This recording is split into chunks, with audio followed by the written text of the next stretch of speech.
All of life is made up of proteins. So what are the odds that one lonely little protein could come into existence all by itself without any help from a creator? Just what are those odds? That is the subject of this lesson. Now, most of the people buried in this graveyard helped build this town of Silverton, Colorado. Most of the towns we refer to when we say the Old West in America were built by people playing the odds. Hey, maybe I'll strike it rich. Maybe I'll find silver or gold. The odds were against them, and many died trying. But enough of them beat the odds to encourage thousands and thousands of others to come and build towns just like this. Now look, there's going to be a little math in this lesson, but I want to encourage you not to bail out of it. You should know that at the end of the day, all the odds are stacked in your favor.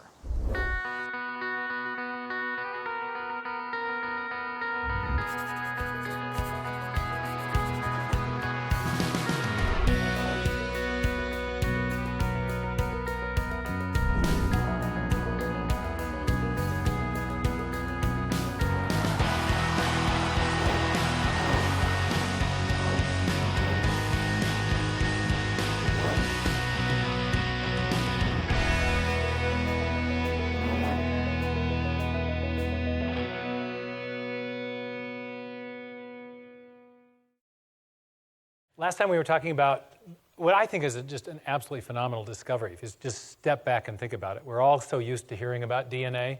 It's the double helix. You see it out there. We know that we solve criminal cases because of the DNA evidence. So we're real familiar with DNA.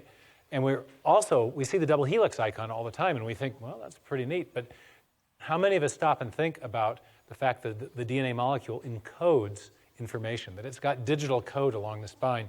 I was talking to my doctor the other day.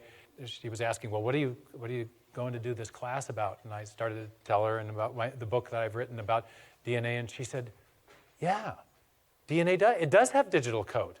And we get inured to it, we get used to it, and we kind of forget that all of life, the function of life, depends upon a form of technology that we're using in our high-tech computer domain. Bill Gates says DNA is like a software program, only much more complex than any we've ever devised. So as we begin to think about the question of the origin of life, and as we realize that to build a new cell, to build life in the first place, you've got to have code, it raises a really exciting question. Where did that information come from? In this lesson, we're going to focus on the ideas that scientists have had who are operating out of a completely materialistic or naturalistic framework. They're not typically ideas that would be seen to support the existence of God. In fact, they're proposed mainly by scientists who have a view of science that supports a completely materialistic worldview. So let's see how well those explanations have played out. How well have they been able to account for the digital code that's in DNA? So let's dive in. Last time we were looking at what needed to be explained. That's the digital code inside the DNA. This time we're going to look at the competing explanations, especially those that are coming from the standpoint of people operating within what is understood to be the mainstream scientific approach.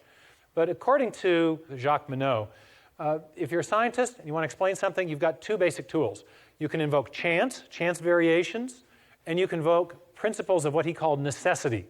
And by that he just means something like a law of nature.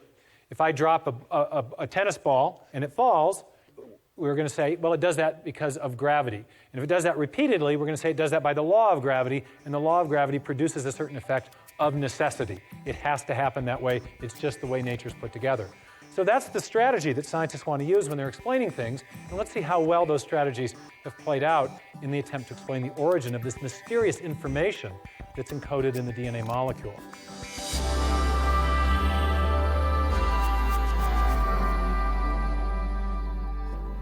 First approach. Let's try this chance idea.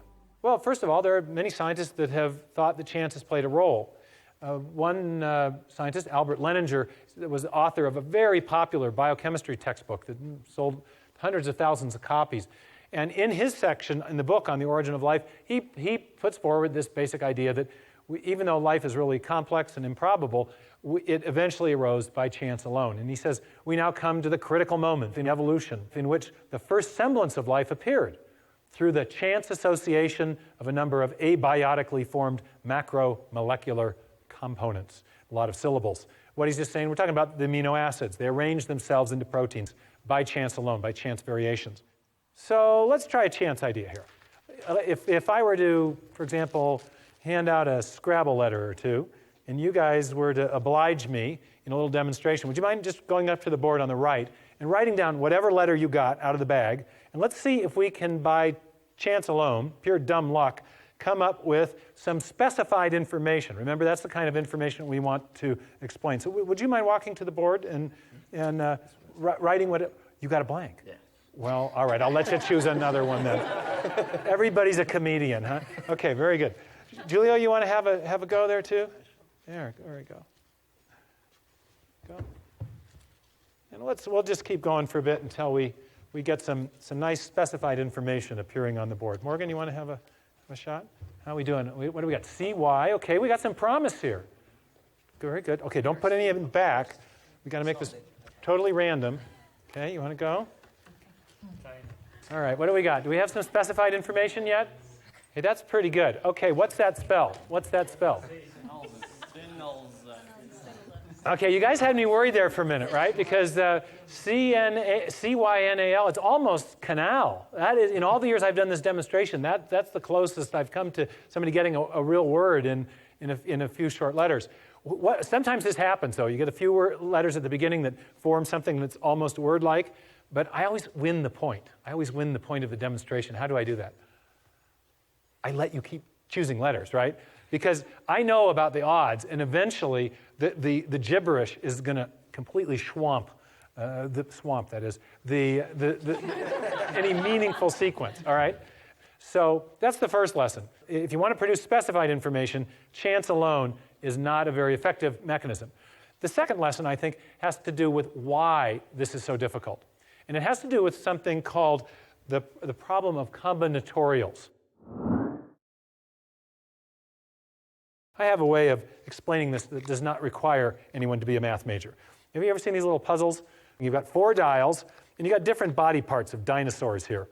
And the idea is you're supposed to go by like this and try to get the head of the Tyrannosaurus to go to the body with the Tyrannosaurus and the part that labels him a Tyrannosaurus.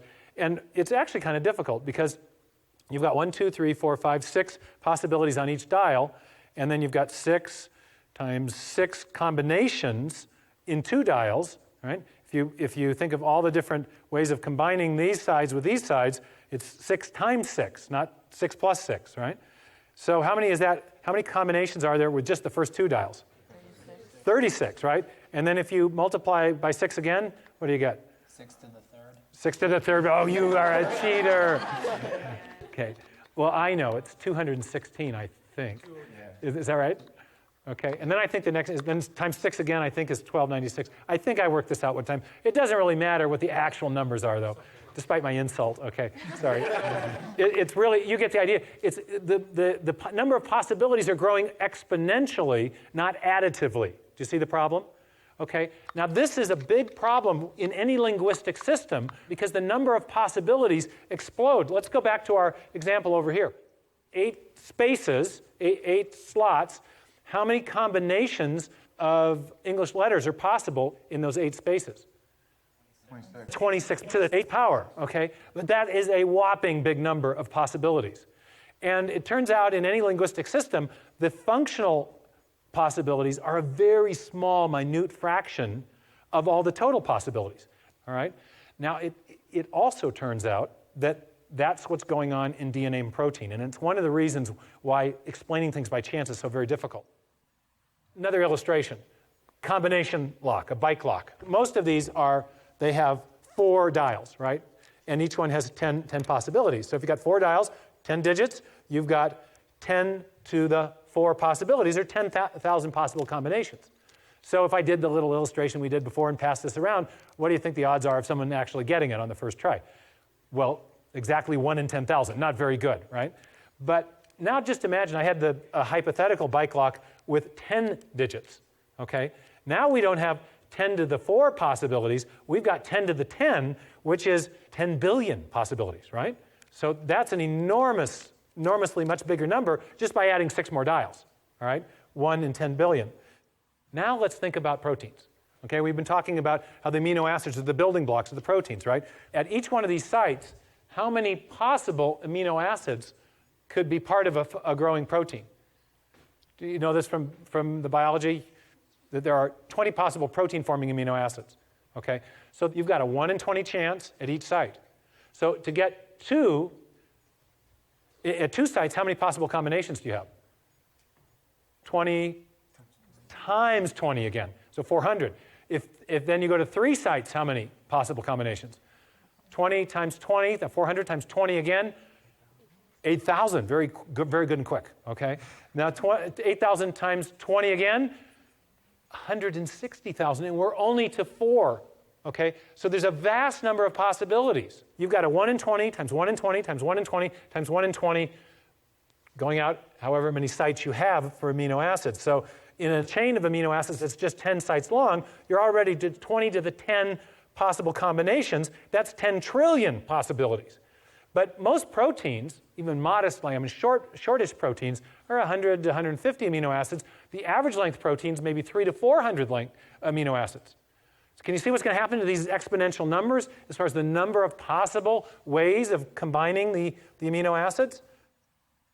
Let's take a protein of 150 amino acids in length. That's a very modest, not real big one, okay? So we'll do that same calculation. We've got 150 sites with 20 possibilities at each site, 20 to the what power? 150th power. Convert that to base 10, that's 10 to the 195th power. We can't even begin to grasp how many combinations that is. Do you know there's only 10 to the 80th elementary particles, protons, neutrons, electrons, in the whole observable universe? And you're getting some idea of the scope of these numbers. Now, we know that not every single amino acid combination is functional, but we also know that many of them are. So there's a big question, if you're just kind of trying to assess how likely is it that we'd find a protein by chance with all the amino acids in that prebiotic soup interacting with each other for, say, billions of years. I give it a lot of time. How likely is it that we'd ever get a protein to arise by chance? Well, imagine you're looking for red marbles in a jar of blue marbles. Well, to know the odds of finding a red marble, you want to know something about the ratio. Is it 1 out of 1,000, or is it 500 out of 1,000? Makes a difference, doesn't it? So I have a colleague who's been interested in the whole question of whether or not life could arise by chance for a long time. His name is Doug Axe. He's a molecular biologist. He did his PhD at Caltech. He worked for 14 years at Cambridge University, and he wanted to find out how common or how rare are the functional sequences of amino acids among the big space of all the possible amino acids there are. And he chose to work on a protein of about 150 amino acids to start to get an answer to this question. Now, what he did is he found that there were indeed many combinations that produced functional proteins. But he also found out that the ratio was very, very small. Essentially, what he was asking was this. For every protein that forms a function, how many combinations of amino acids are there? You kind of get the idea? He's trying to get that marbles to marbles ratio. You know, this is like the red marbles we want and the blue ones that we don't, okay? And he came up with a really amazing number. And it's 10 to the 74 power. Now that seems a little less scary because we just looked at this great big number, but this is still an enormously small probability. In other words, if you think of all the amino acids that there could be as a big haystack, and you start searching around for the functional ones, the ratio of functional ones to non-functional ones is like 1 to 10 to the 74. That's the ratio. So finding a functional protein by chance, just on this calculation, you can see is going to be easy or hard? Pretty hard. So then we're going to start putting up some numbers on the board. So just to get the amino acid sequence properly, you've got an odds of about 1 in 10 to the 74. But there's other probabilistic hurdles that have to be overcome. If you want to build a protein, we know from chemistry that you have to attach the amino acids together with what's called a peptide bond. In nature, peptide bonds occur with about a 1 in 2 frequency. Half the bonds that form between amino acids are peptide bonds, half aren't. But if you get any bonds forming that aren't peptide bonds, you can't form a protein. So to form a protein, 150 amino acids long, you've got a 1 in 2 chance at each site of getting the correct type of linkage. So you got 1 in 2 times 1 in 2 times 1 in 2 times 1 in 2 to the what power? Close to 150. Since we got linkages, we have 149, but call it 150, okay? So in other words, we got another huge exponential problem to overcome. So, and it turns out that 1 in 2 to the 150 is the same number as 10 to the 45th, 1 in 10 to the 45. So now we got two incredibly improbable things that we've got to overcome to build a functional protein by chance alone. One more problem. When you're building proteins, amino acids come in 2 flavors. There's a left-handed flavor and a right-handed flavor. They're called optical isomers, not flavors, okay? And the left-handed version is the only kind that can be used in building proteins. You get even one right-handed amino acid in there, and your protein won't fold properly.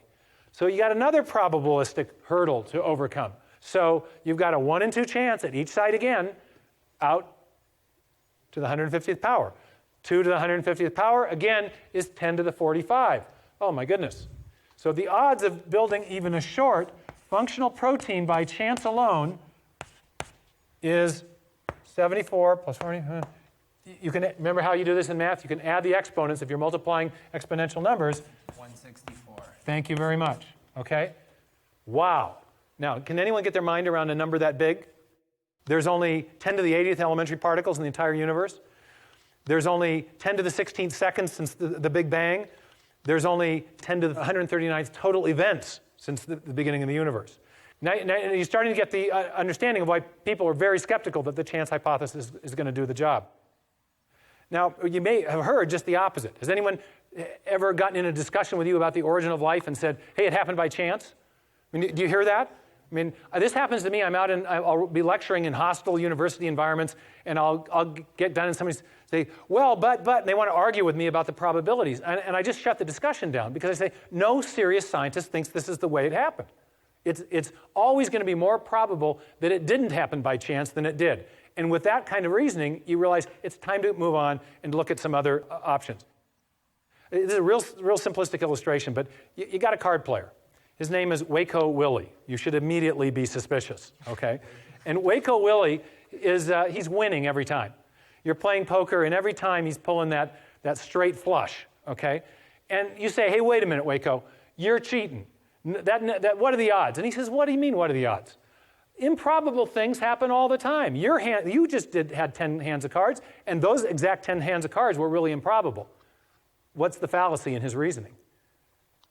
What about his 10 yeah? Well, they always won.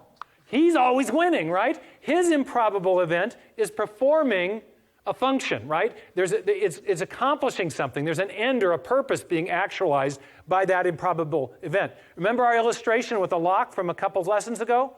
If you've got something highly improbable that also performs a function, then you're not just dealing with chance. Something else is at work. And that's basically what the scientists have concluded. That if we were just dealing with an improbable event, that'd be one thing. But it's an improbable event which is also critical to the function of life. And that improbable event is the origin of a protein. But let's just say one more thing. All this time we've been talking about how many proteins? One. You can read the answer off my finger. Okay. All right. We're only talking about one protein. How many proteins does it take to make a single cell?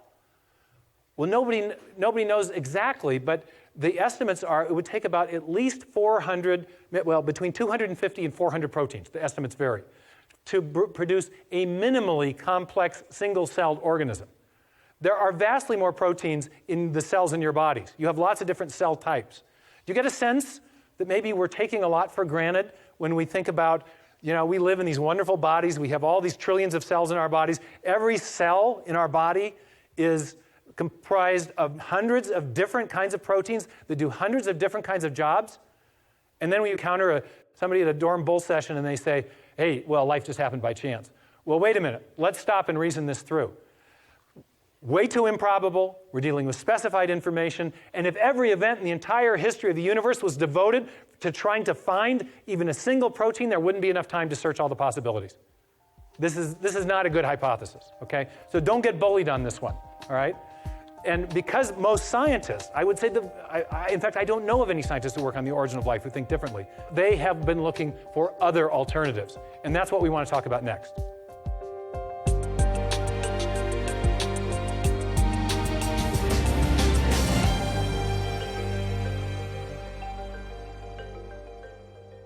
Let's move on now and look at some other ways that people have tried to explain the origin of information. And one of them is the idea of prebiotic natural selection. If you remember Darwin's idea, Darwin didn't just rely on chance. He also brought in the idea of natural selection. And with natural selection, you have organisms that are reproducing, you have new offspring, there's a fight for survival, competition for survival. If the new generation has inherited a trait that aids in the survival, then that's going to be passed on to the next generation. Okay? It will be selected naturally and passed on. Some scientists said, well, since the odds against life arising are so small, why don't we invoke natural selection at the prebiotic level and say that it happened before life arose? And that helped make incredibly improbable things much more probable as desirable variations were selected step by step by step. Anybody see a problem with this? Yeah? It's not alive yet? It's not alive yet. That is exactly the problem. Okay, natural selection depends upon what's called differential reproduction. One of the organisms that received a trait in the new generation has an advantage over the other organisms who didn't get that trait. But the whole mechanism presupposes that you have organisms that can copy themselves. That copying in actual cells depends upon, interestingly, information-rich DNA and functional proteins. But what are we trying to explain the origin of? Exactly, functional DNA and proteins. So we have what's called in logic the problem of begging the question. Natural selection depends upon self-replication, but self-replication depends upon the existence of sequence-specific DNA and proteins. And when we say sequence-specific, we mean information-rich, all right? So I got a way of explaining what's wrong with this way of thinking, okay? Guy is walking home from work, and he falls into a big hole. So he thinks to himself, and then suddenly gets an idea. He says, no problem, I'll just go home and get a ladder, and then I can climb out. So he goes home, and he gets the ladder, comes back to the hole, jumps in the hole, and climbs out. Okay, what's the problem? Yeah, how do you get out of the hole? He's begged the question of how he gets out of the hole. Okay, and that's the same logical problem that's beset the idea of prebiotic natural selection. You can't get natural selection going to explain the origin of new information until you already have information. And one of the leading scientists in this area has said that theories of prebiotic natural selection have a big problem. They need information, which implies they have to presuppose what they're trying to explain in the first place.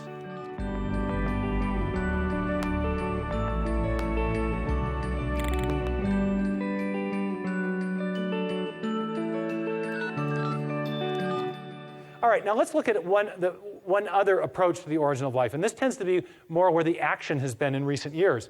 And it's the idea of self-organization. This idea was first proposed by a scientist named Dean Kenyon, who wrote a book called Biochemical Predestination. And his idea was that there are forces of attraction between the individual parts of the protein or the individual parts of the DNA molecule that would cause them to arrange themselves in a certain way and produce the information that we recognize in those key arrangements. Now, this isn't a totally crazy idea at all.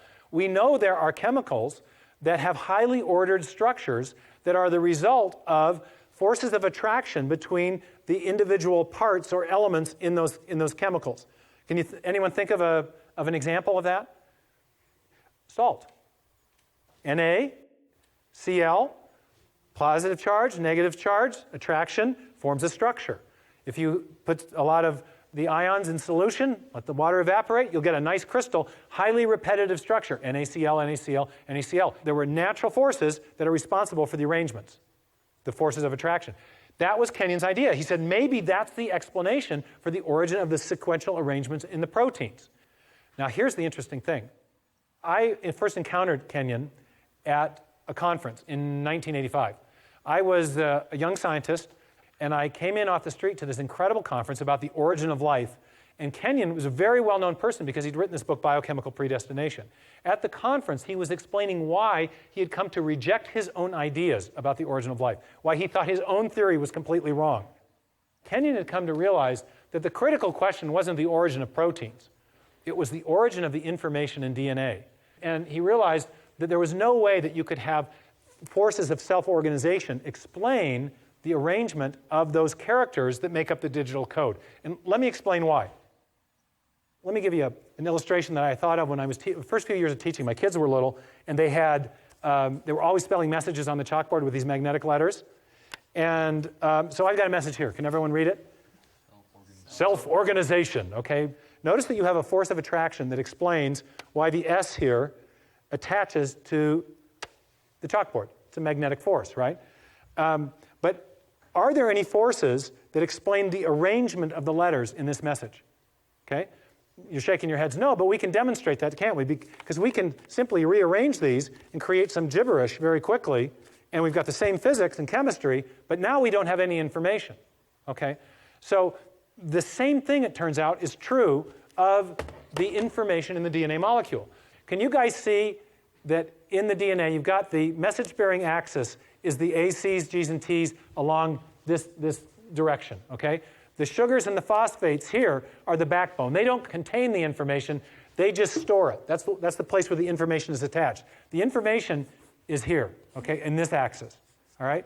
You've got no forces of attraction between the letters, and moreover, you have the exact same kind of force of attraction between the letters and the backbone of the molecule to which the message is attached. So this is the medium, and this is the message.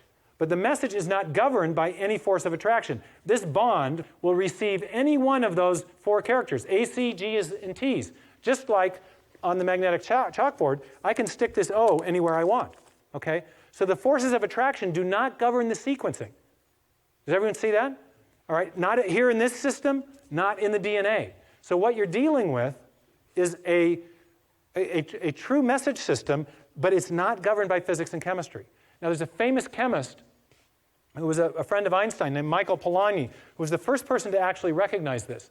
And he used an analogy also to get this across. He says, as the arrangement on a printed page is extraneous to the chemistry of the printed page, so is the base sequence in a DNA molecule extraneous to the chemical forces at work in the DNA molecule.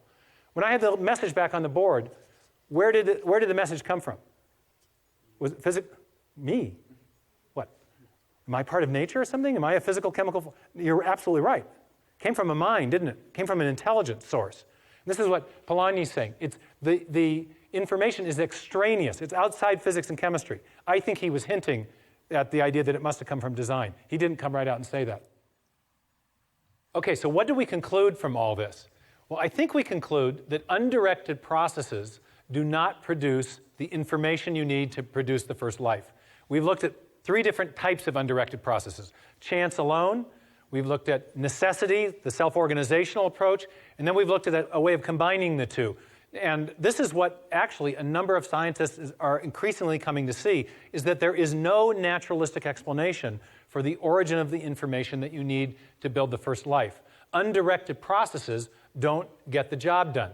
Well, if there's no undirected mechanism or cause that can produce the origin of the information you need to explain the origin of that digital code in DNA, maybe we're looking at something that appears designed because it really is designed.